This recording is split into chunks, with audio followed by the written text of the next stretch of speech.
The gun shakes in Arjun's hand as he stands over her body. Blood pools across the concrete floor, dark and spreading.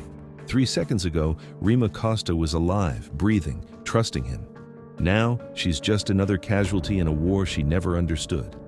He raises his phone, films her lifeless form, and speaks to the camera with a voice cold enough to freeze hell. It's done. She was getting too close anyway. When can we meet? But how did it come to this? How did a brilliant Brazilian hacker end up dead in a Mumbai warehouse, killed by the man she crossed 8,000 miles to find? 7 days earlier, everything was different. Reema sits cross-legged on her floor, 3 monitors glowing in the darkness of her cramped São Paulo apartment. She's 26, brilliant, broke, and surviving on freelance security jobs for companies too cheap to hire her full-time. At 3 a.m., while running a routine dark web monitoring sweep for a client, her custom program flags something impossible: a brief, unencrypted signature in a message bouncing between servers. Just 3 seconds of exposure before it vanishes back into military-grade encryption. But 3 seconds is enough. The signature reads, "Go Mumbai, Sector 7, Safe House, 23. Reema's breath catches. Ghost Oracle, the legend, the hacker who supposedly orchestrated the European banking collapse of 2023, who leaked classified government files from 12 countries, who the entire cybersecurity world has been hunting for 4 years. And she just found his location. Her hands tremble as she screenshots the evidence, backs it up to 3 different encrypted drives. This is her ticket out of poverty, out of being nobody. This could make her career. She could finally prove to her mother, to everyone who said she wasted her potential, that she's somebody who matters. She books a flight to Mumbai before sunrise, using money she doesn't have, chasing a ghost she shouldn't pursue. Reema emerges into Mumbai's chaotic morning heat with nothing but a backpack, her laptop, and a printed screenshot she's guarded like sacred text. She has $800 to her name, no backup plan, and no idea what she'll actually do when she finds him. Report him, confront him, interview him for the story that will make her famous? The noise hits her first. Car horns, vendors shouting, languages blending into a symphony of chaos. The smell comes next: spices, exhaust fumes, street food, humanity packed tight. It's nothing like São Paulo's organized chaos. This is different, overwhelming, alive in a way that makes her feel small. She takes a rickshaw to Sector 7, her Portuguese-accented Hindi stumbling through negotiations with the driver. He overcharges her by at least 50%, but she's too nervous to argue. The address leads to a narrow lane in Ontario, where street vendors sell chai and coding boot camp flyers plaster every wall. Safe House 23 turns out to be a 5-story building that looks like it's held together by hope and electrical wire. This is where the world's most dangerous hacker lives? It seems too normal, too ordinary. Maybe that's the point. Reema climbs to the 3rd floor, heart hammering so loud she's sure everyone can hear it. Apartment 23's doors plain, unmarked, with paint peeling at the corners. She knocks, then immediately regrets it. What is she doing? What if he's dangerous? What if he makes her disappear? Too late now. The man who answers is not what she expected. Arjun is 28, wearing a faded Radiohead t-shirt and glasses held together with electrical tape. He's holding a coffee mug that says, "I void warranties," and looks confused rather than dangerous. His apartment behind him is small, neat, filled with second-hand furniture and exactly 2 monitors, not the hacker fortress she imagined. "Arjun Sethi?" she asks in English, her voice stronger than she feels. "Yes?" His voice is soft, uncertain, like someone who isn't used to visitors. "I know who you are." She holds up her phone, showing him the screenshot. "Ghost Oracle." His face doesn't change. No panic, no rage, just a quiet tiredness that seems to age him 10 years in an instant. Like he's been waiting for this moment and dreading it in equal measure. "You have the wrong person," he says simply. "I write inventory management software for a textile company. I'm nobody." But Reema sees his hands tighten almost invisibly on the doorframe. She sees the way his eyes flick to her phone, then to the stairwell behind her, calculating exits. These are not the reactions of an innocent man. "I have proof," she insists. Then you have proof of a location, not a person. He starts to close the door. I'm sorry you wasted your trip. Wait, she jams her foot in the doorway, immediately feeling stupid for doing something she's only seen in movies.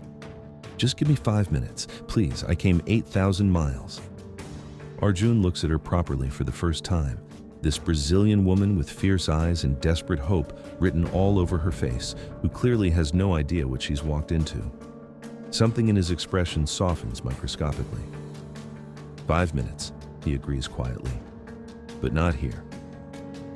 Arjun takes her to a rooftop chai stand 3 buildings over, insisting on this specific location with a nervousness she notes carefully. He lets her talk, asking him about hacking techniques, about the crimes Ghost Oracle supposedly committed. He answers every question with the patient confusion of a man being asked if he's Superman. But twice during their conversation, Reema sees him glance at specific angles, checking camera sightlines, she realizes, checking who might be watching. That's behavior that contradicts his nobody story. When she finally runs out of questions, Arjun says, "You seem like a smart person. Be smart about this. Go home." Why would an innocent man tell me to leave? Because an innocent man knows what happens to people who go looking for ghosts in Mumbai. He stands to go, then hesitates. How did you find that signature? She explains her algorithm, the mathematical breakthrough she used to pierce the encryption. She's trying to impress him, to prove she's worthy of his secrets, that she's smart enough to understand whatever truth he's hiding. Instead, his face goes pale. "You need to delete that," he says urgently. "Every copy, right now." Why? Because if you found it, others will too, and they won't come asking nicely. His eyes are genuinely afraid now. They'll come with guns and questions, and neither of us will survive the conversation. He walks away quickly, leaving her on that rooftop with more questions than answers and the unsettling certainty that he was genuinely afraid, but not for himself, for her. That night, Reema's laptop is remotely wiped while she sleeps in a cheap hostel. Every backup, every cloud drive, scrubbed clean by someone who knows exactly what they're doing. When she wakes to the disaster, she finds a single message on her screen. Last warning, leave India, not your ghost. She should be terrified. She should book the next flight home. Instead, she thinks about Arjun's face when he saw her algorithm, the way fear overtook confusion. He knows something. He's protecting something or someone. And Reema has never been good at walking away from mysteries. Reema hasn't left India. She spent 2 days camped outside Arjun's building, surviving on street food and stubbornness, trying to figure out her next move. She sees him leave for work each morning at 8:15, return each evening at 7:30, living a life so mundane it feels like performance art. On the 3rd morning, she's following him to the train station when the world explodes. The blast tears through Chhatrapati Shivaji Terminus at 8:47 a.m. Reema is 2 blocks away when it happens. The sound hits her chest like a physical thing, like being punched by noise itself. Glass shatters, car alarms scream. Then comes the secondary sounds, screaming, crying, the awful silence between explosions that might mean more are coming. She runs toward the chaos instead of away, searching for Arjun in the smoke and panic. Bodies lie in the street, people stumble past, bleeding, shocked, looking for loved ones. The smell of burning metal, and worse, makes her gag. She finds him pulling an elderly woman away from the flames, his glasses shattered, blood running from a cut on his temple.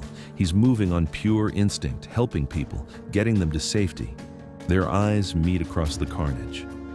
"Get out of here," he shouts at her over the sirens. "Run, now!" Why? Then she sees them, 3 men in dark suits, pushing through the crowd toward her with the focused intensity of predators. They're not helping victims. They're not police. They're hunting, and she's the prey. Arjun grabs her wrist and pulls her into the fleeing crowd. They run. Arjun takes her to a different apartment, this one a tiny rental on the 15th floor of a building near the beach, clearly maintained for emergencies. The windows face the ocean. The furniture is minimal. There are 3 separate exits. While Reema catches her breath, hands still shaking from adrenaline, Arjun opens a laptop and starts typing with a speed and precision that contradicts everything about his textile software developer story. His fingers fly across the keyboard like he's conducting an orchestra. "What the hell's happening?" she demands. He turns the screen toward her without a word. News sites are already running her photo, a bad picture from her old university ID. The story makes her blood run cold. Brazilian hacker Reema Costa, wanted in connection with the Mumbai terrorist attack. Evidence shows she hacked the station's security systems minutes before the blast. Interpol has issued a red notice. She's being called one of the most dangerous cyber terrorists of her generation. "That's impossible. I didn't." "Of course you didn't." Arjun's voice is different now, sharper, more present, like he's dropped a mask he's been wearing. "You were framed. Whoever set off that bomb used your digital signature to do it." "How would they even have my signature?" "The same way I wiped your laptop." He meets her eyes. "They've been watching you since the moment you intercepted that message, probably before, waiting to see if you were smart enough to decode it, if you'd come looking. And when you did, they set their trap." "Then you are Ghost Oracle." "No." He says it with such flat certainty that she almost believes him. "But I know who is, and I know why they want you dead."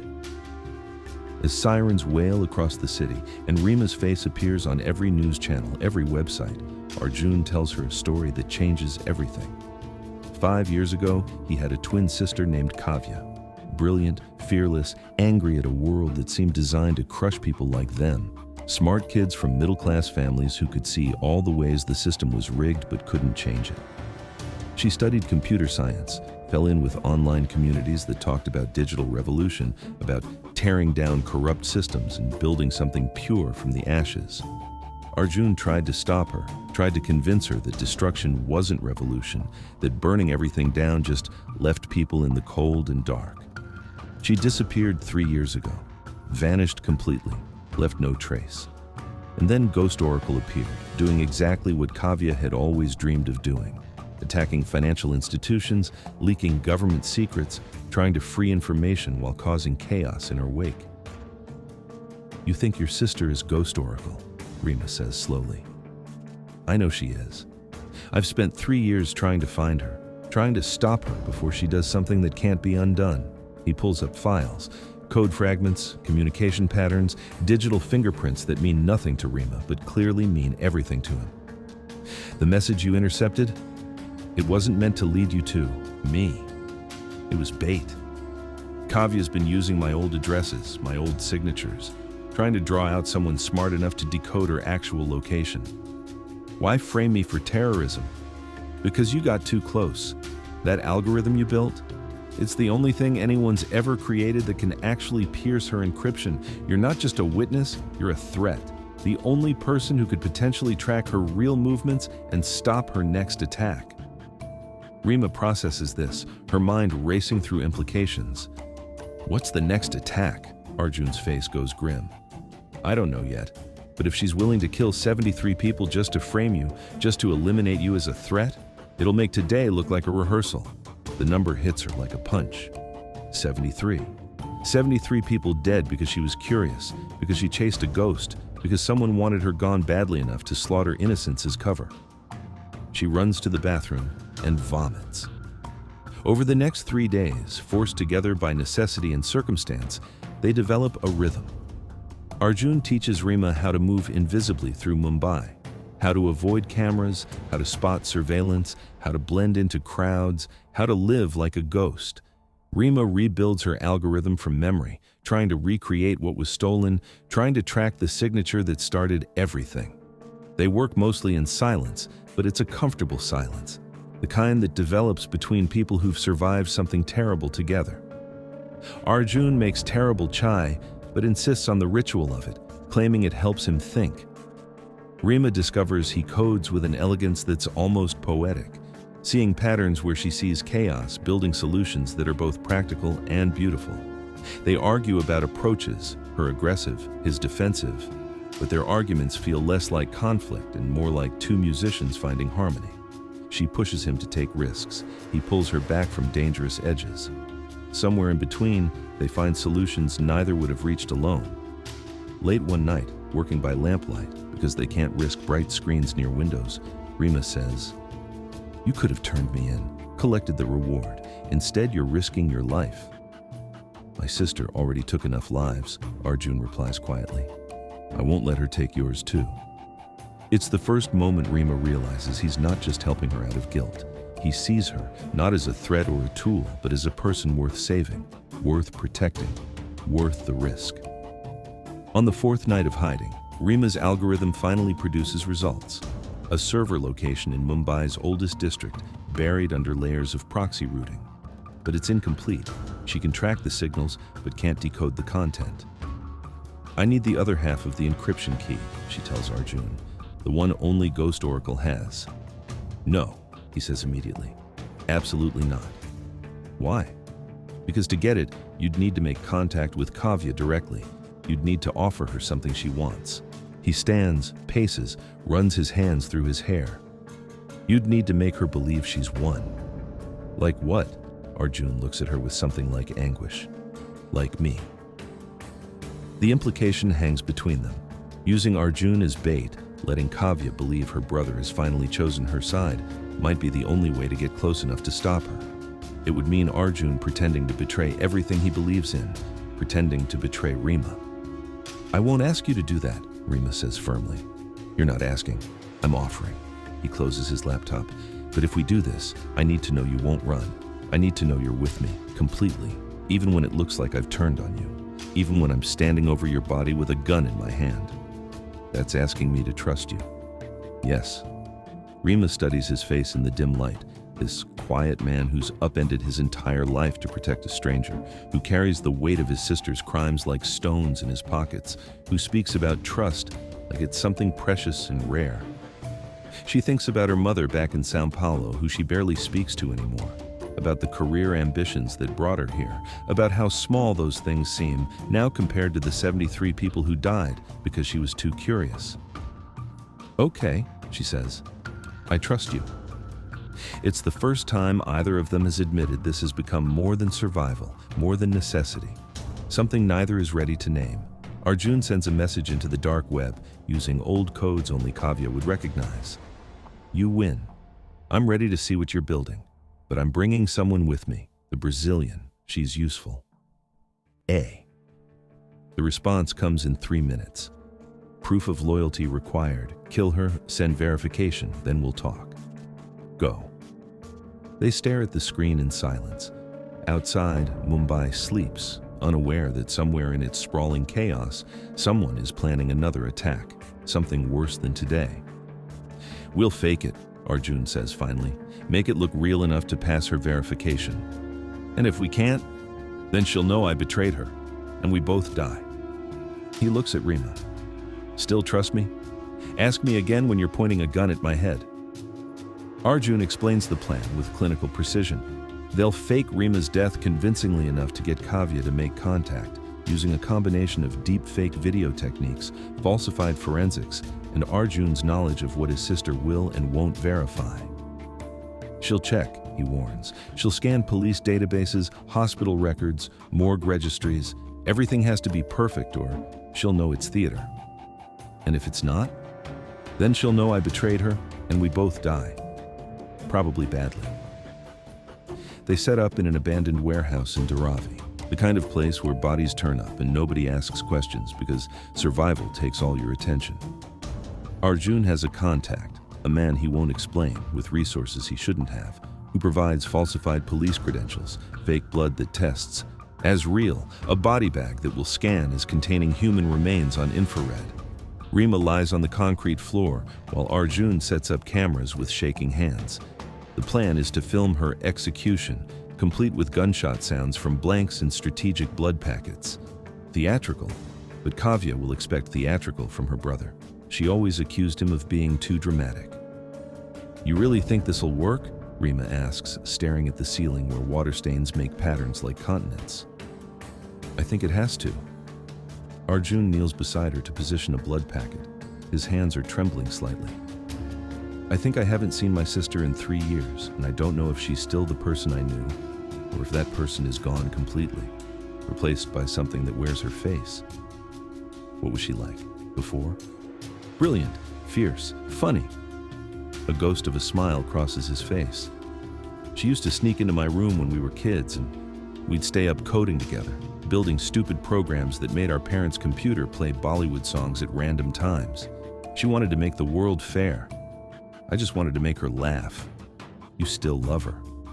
I love who she was. I don't know who she is now. He meets Reema's eyes. But I know I can't let her hurt anyone else, even if that means. He doesn't finish, but Reema understands. Even if it means destroying his sister himself, even if it means becoming the thing that ends her story. They film 3 takes before Arjun is satisfied. In the final version, he stands over Reema's body, the gun in his hand still smoking from stage effects, and says to the camera with a voice that could freeze blood, "It's done. She was getting too close anyway. When can we meet?" Watching the playback, Reema sees something that chills her. Arjun's performance is too good. The cold expression, the steady hand, the utter lack of remorse. He doesn't look like he's faking. He looks like someone who's done this before, someone capable of real violence. "Where did you learn to lie like that?" she asks quietly. Arjun doesn't look at her for a long moment. "You think I spent 3 years hunting my sister without learning to become what she was hunting for? I've been pretending to be half a dozen different criminals, Reema. Murderers, thieves, worse. Sometimes I forget which parts are pretend. The admission hangs between them, heavy. This is the cost of hunting monsters, becoming monstrous yourself, even if only in performance." Reema wonders if there's a line where the mask becomes the face. Kavya's reply comes while they're hiding in a new safe house, a studio apartment above a restaurant in Bandra where the smell of frying samosas constantly fills the air. The message contains coordinates, a time, and instructions. Arjun comes alone to a building in Lower Parel, undergoes a security screening, and if he passes, he'll be taken to see his sister. "She's not giving me a choice about you coming," Arjun realizes, scrolling through the details. "She wants me isolated, controllable, under her complete control. Then we adapt." Reema pulls up building schematics she's hacked from city records. "You go in the front door. I find another way in. Too dangerous. Everything about this is dangerous." She faces him. "You've been protecting me for a week. Let me protect you back. Let me be your backup." They spend the night planning, arguing, planning again. Somewhere around 3 a.m., exhausted and running on chai and adrenaline, they end up sitting on the floor with their backs against the wall, shoulders touching in the small space.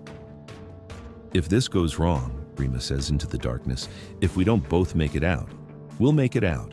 But if we don't," she turns to look at him, "I want you to know that I see what you've sacrificed. I see that you're trying to save everyone, including someone who probably can't be saved. That's not weakness. That's the most human thing I've ever seen someone do." Arjun turns to look at her, and for a moment, something passes between them. Recognition, understanding, something more dangerous than either will name aloud. Something that feels like falling and catching yourself at the same time. "I should have told you to leave India," he says quietly. "That first day. I should have been crueler, should have made you afraid of me instead of curious. But I looked at you and thought, here's someone who still believes people can be good. I didn't want to break that. You haven't. You've proven it." They sit in silence, both knowing that tomorrow might end with one or both of them dead, both choosing not to voice the feelings growing between them because speaking them aloud would make the potential loss unbearable. Some things are safer left unspoken. The television news plays constantly, Reema's face on every channel, the death toll from the bombing now at 81, as more victims die from their injuries. International pressure mounts on India to find the terrorists. An Interpol agent gives an interview calling Reema one of the most dangerous cyber terrorists of our generation, saying she represents a new kind of threat in a digitally connected world. "My mother will see that," Reema says quietly, staring at the screen. "We barely speak, but she'll see that and believe it. She'll believe her daughter became a monster." "We'll clear your name," Arjun promises. "When this is over, I'll testify to everything. I'll make them understand what really happened." "And if we don't stop Kavya? If more people die? Then I'll make sure the world knows it was my failure, not yours. I'll take responsibility for not stopping her sooner." His voice breaks slightly. "I'll carry whatever blame there is to carry." The night before the meeting, Arjun tries one last time to reach his sister directly. He sends a message to an old email account they shared as teenagers, one he's never told Kavya he remembers, one she probably thinks he's forgotten. Didi, sister, I know you think I don't understand what you're trying to do, but I do. I always did. The world is broken and corrupt, and you're trying to fix it the only way you know how. But these people dying, they're not the enemy. They're not the ones who made the system unfair. They're just people. Teachers, parents, someone's child. Please, let's talk. Just us, the way we used to. Let me help you do this right. You're Arjun. He waits 3 hours, checking every few minutes like somehow that will make the response come faster. No reply. The account shows the message as read, but Kavya remains silent. It's the confirmation he's been dreading. His sister is beyond conversation, beyond reason, beyond the bonds of family that once meant everything. Whatever she's planning next, she won't be talked down from it. The morning of the meeting, as Arjun prepares to walk into what might be a trap, Reema stops him at the door. She's packed her equipment, prepared her infiltration route, but there's one thing left unsaid. Promise me something, she says. Promise me that if it comes down to saving her or stopping her, you'll choose right over family. Arjun's face is unreadable for a long moment. Then he says, I promise. But they both know he might be lying, and neither can blame him if he is.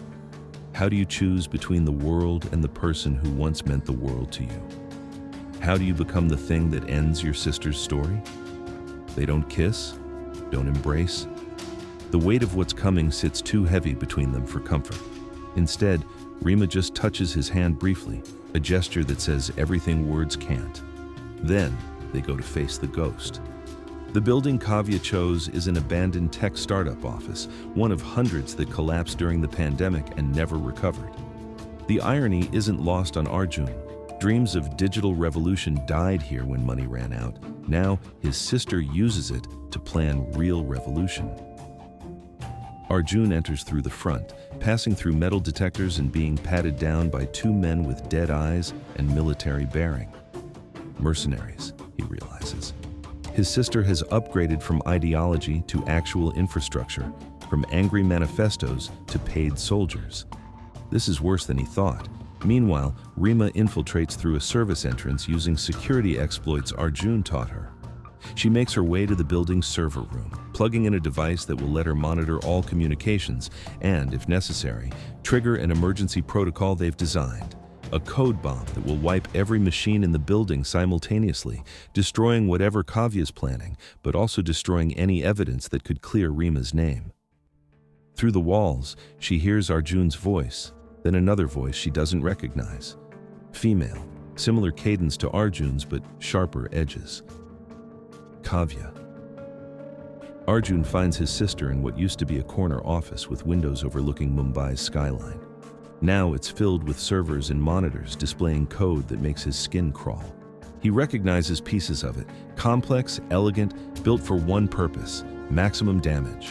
Kavya Sethi looks like him, same dark eyes, same sharp cheekbones, same way of tilting her head when thinking.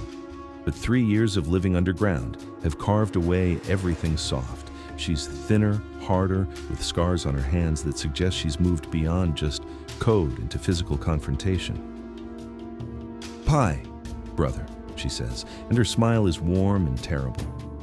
I knew you'd come eventually. I knew you'd see reason. Kavya. He can barely get her name out around the emotion clogging his throat. What have you done? What we always talked about doing, breaking the chains, freeing information. She gestures to the screens like a conductor before an orchestra. Tomorrow at noon, I'm releasing a worm into the financial networks of 47 countries simultaneously. Every bank account, every stock portfolio, every digital currency reset to zero.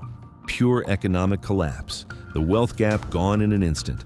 The corrupt systems crashed. A true reset. That's not revolution, that's chaos. People will starve. Hospitals won't be able to pay staff. Infrastructure will collapse. The vulnerable will die first.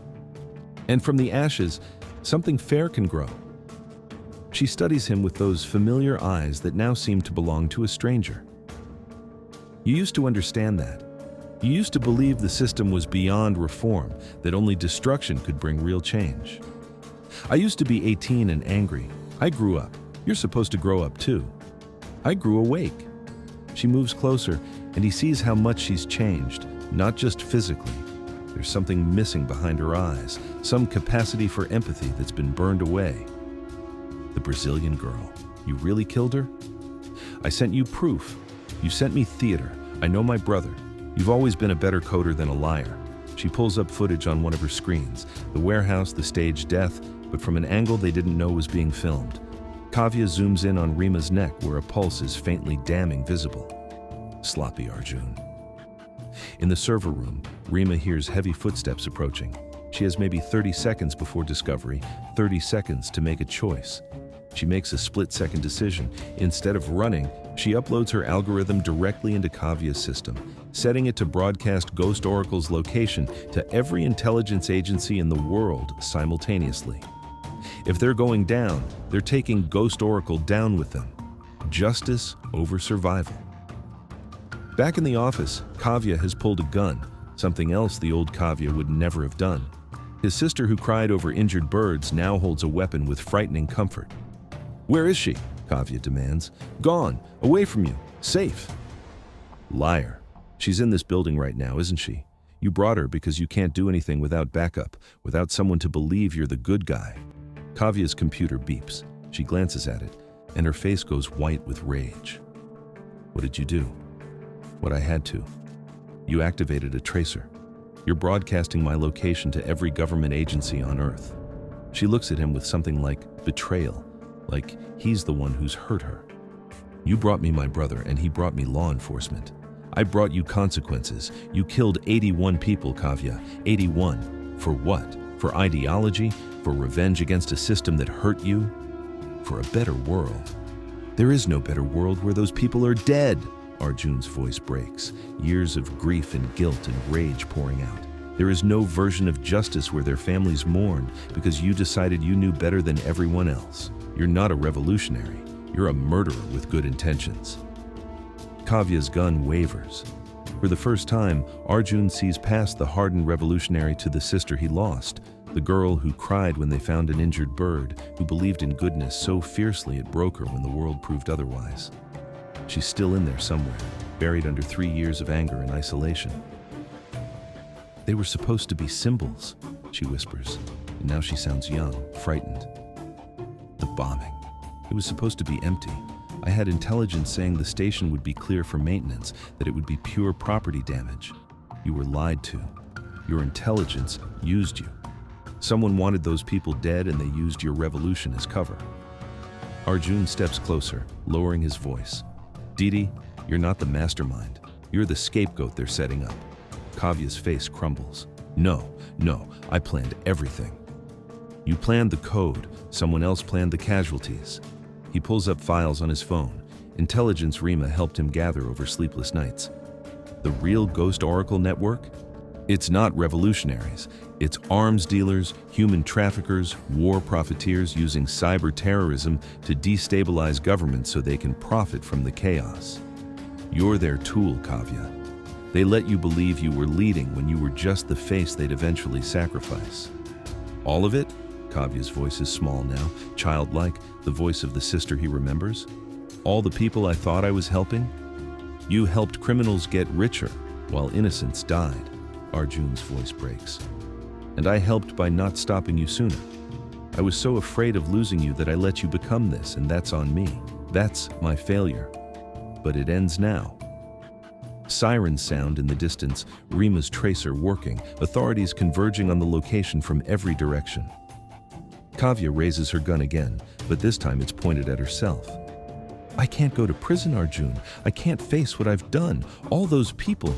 You don't get to choose the easy way out. Those 81 people didn't get to choose. He reaches for the gun slowly, hands steady despite the fear coursing through him. You face this. You testify about who used you. You expose the real network, and you spend the rest of your life making whatever amends are possible. That's how you honor them. That's how you stop being a tool and become human again. Reema appears in the doorway, disheveled from her escape through the air ducts, breathing hard. She sees the gun, sees the devastation on both their faces, sees a moment balanced on the edge of violence. "Arjun," she says carefully, like talking to someone on a ledge. "Police are 2 minutes out."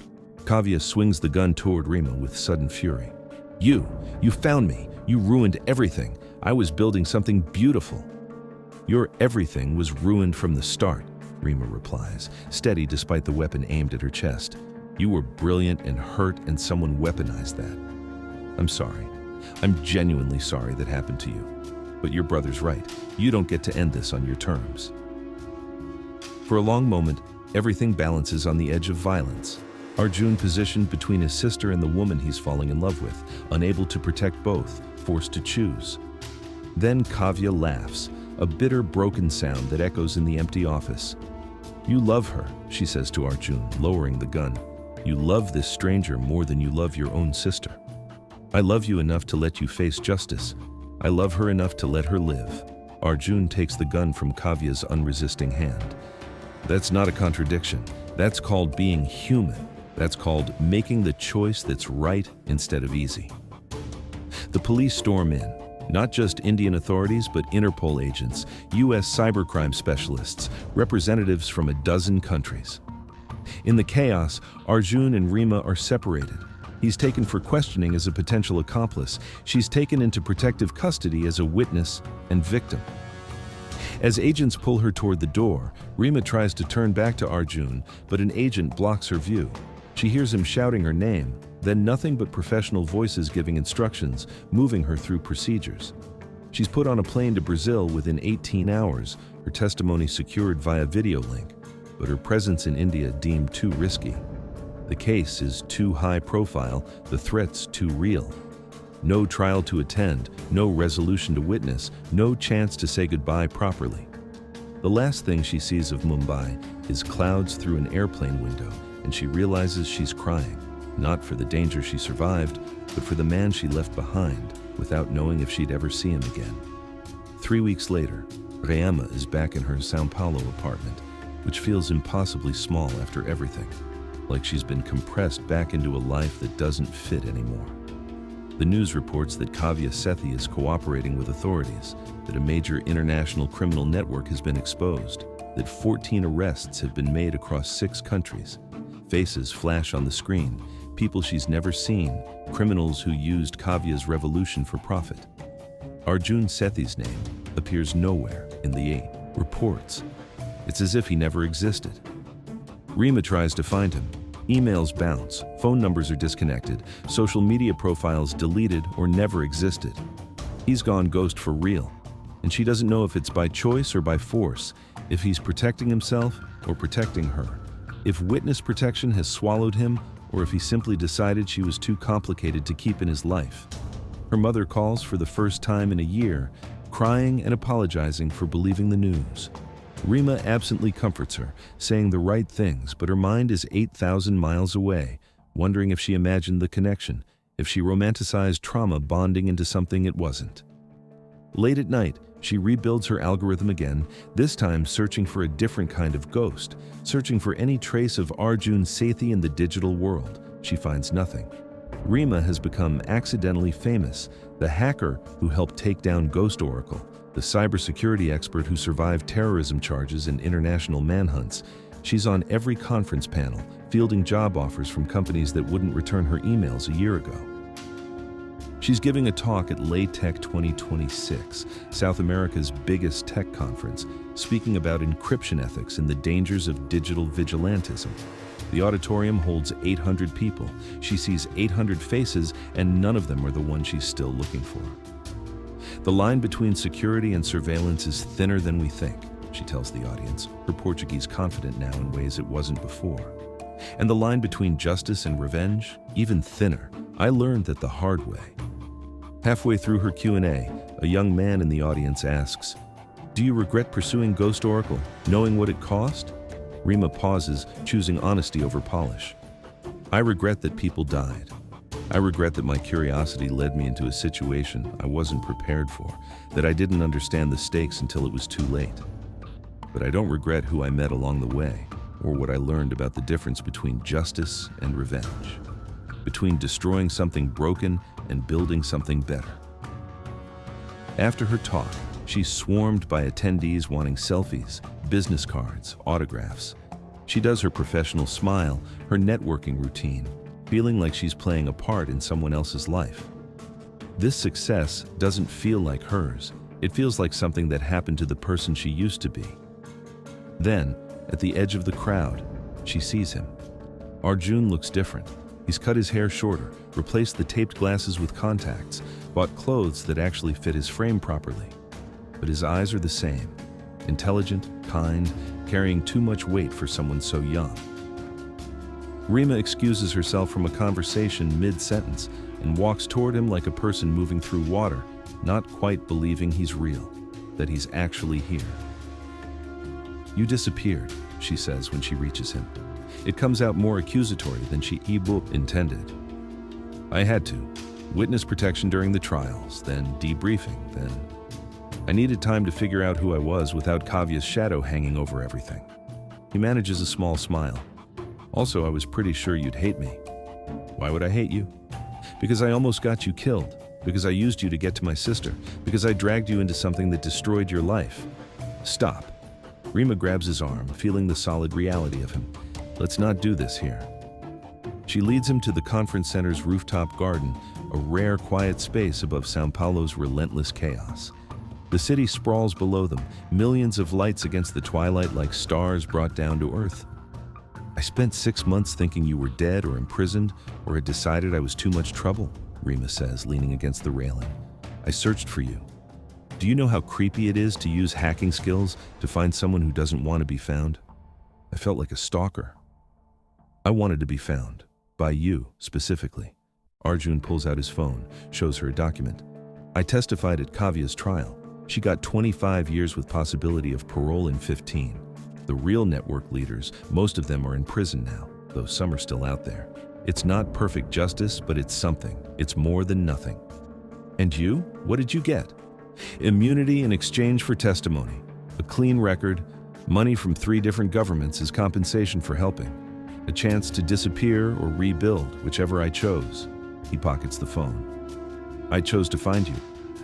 Why didn't you contact me sooner?" "Because I needed to be someone worth finding." Arjun's voice drops. "That night in Mumbai, on the safe house floor, you said I was trying to save everyone. But the truth is, I couldn't even save my sister from herself. I spent 3 years tracking her, and all I did was document her destruction. When you looked at me like I was good, like I was a hero, I didn't know how to tell you I was just a man who failed at everything that mattered. You didn't fail. Kavya made her choices. You made yours. I know that now. It took 6 months of therapy and a lot of crying in my mother's kitchen, but I know it now." He smiles ruefully. "I also know that I fell in love with you while we were running for our lives, and I need to know if that was real or just adrenaline and proximity. Because if it was just survival instinct, I can walk away. But if it wasn't..." He lets the sentence hang, vulnerable. Reema takes a moment to process this confession. Around them, São Paulo's sounds, traffic horns, distant music, the hum of 10 million lives create a cocoon of noise that makes their rooftop feel like the only quiet place in the world. "You want to know if it was real?" she says finally. "Here's what I know. I spent 6 months back in my regular life, getting my regular opportunities, dating regular guys who were perfectly nice and perfectly boring. And every single time, I thought Arjun would find this interesting. Arjun would have a different perspective. Arjun would see the pattern I'm missing. That doesn't mean love. That means I got stuck in your head. Let me finish." She steps closer. "I also know that when I couldn't sleep, I'd remember the way you made chai at 3 a.m. while explaining encryption theory like it was poetry. I'd remember how you looked at your sister with all that pain and still chose to stop her instead of joining her. I'd remember that you taught me to be invisible, but the whole time, I only wanted to be seen by you. Reema, I'm not done. I know that trauma bonding is a real thing, and we absolutely were trauma bonding. But I also know that you came to São Paulo to a conference I only announced 3 days ago, which means you've been keeping track of me. Which means you're either a stalker, possible, or you felt it too." Arjun laughs, the tension breaking like a storm clearing. Definitely option 2, though I did feel creepy buying the plane ticket. So what now? Reema asks. We live on different continents. You've got witness protection complications. I've got a career that suddenly needs me to be public and visible. We're fundamentally terrible candidates for a relationship. Agreed. Terrible candidates. Worst possible odds. He reaches for her hand tentatively. I'm still willing to try if you are. They spend the next 3 hours on that rooftop, talking through practicalities like people who've learned the hard way that good intentions aren't enough. Arjun has been accepted into a PhD program at MIT, Computer Science Ethics, studying how to build accountability into autonomous systems. It's his penance and his passion combined, a way to make meaning from what happened. Reema has job offers in Boston, including one from a cybersecurity firm that's been courting her aggressively, offering ridiculous money and the chance to build their ethics division. So we'd be in the same city, she realizes. Theoretically. Theoretically, though I should warn you, I'm a terrible boyfriend. I forget to eat when I'm coding. I have nightmares about Mumbai sometimes, and I'm still working through guilt about Kavya with a therapist who has the patience of a saint. I'm not looking for perfect. I'm looking for real, she squeezes his hand. But I need you to promise me something. No more secrets. No more protecting me from hard truths. We tell each other everything, even when it's ugly, even when it hurts. I promise.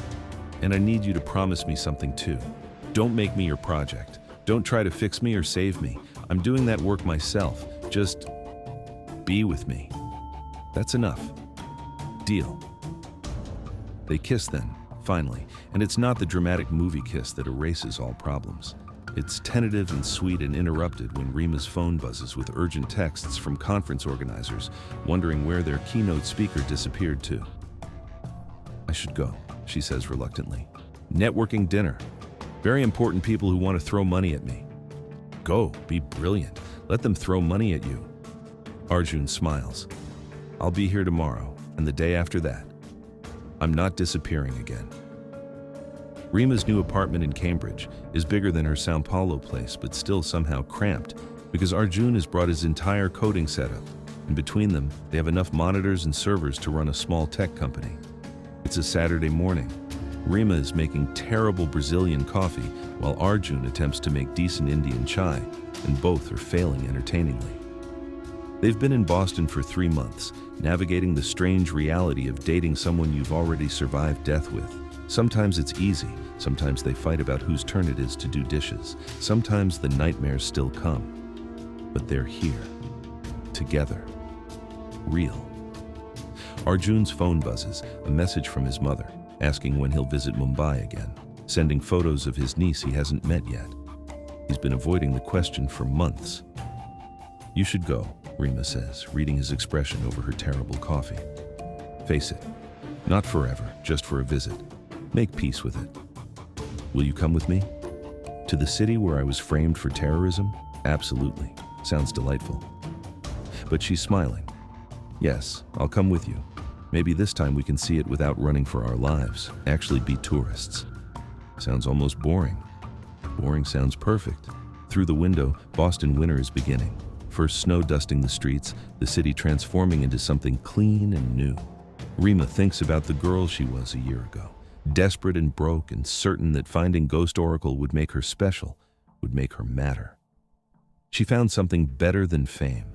She found someone who sees her completely, darkness and light, brilliance and flaws, and chooses her anyway. And she found herself reflected in his eyes, not perfect, but real, brave enough to be imperfect together.